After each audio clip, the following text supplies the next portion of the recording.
ku saurara. daga karshe kai sunan ka Muhammad Madurun uwarka kai Subhanallah, annabi Muhammad sallallahu alaihi wasallam annabin mu.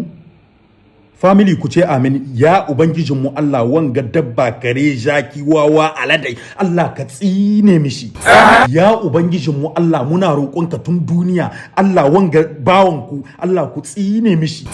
Wanga da kun ka gani aladai wawa sakarai jaki ka toto, Allah ubangiji ka tsine mai albarka. Ka tsine mishi, ka tona mishi asiri tun duniya har yaka zuwa lahira. Wanga da ya magana bisa annabi Muhammad sallallahu alaihi wasallam bisa sunan Muhammad, Allah muna roƙonka ka tsine mishi. Sakarai wawa dolo gara sogolo zubebe shagoti lutti jaki. Family mu je mu yi sallah wallahi.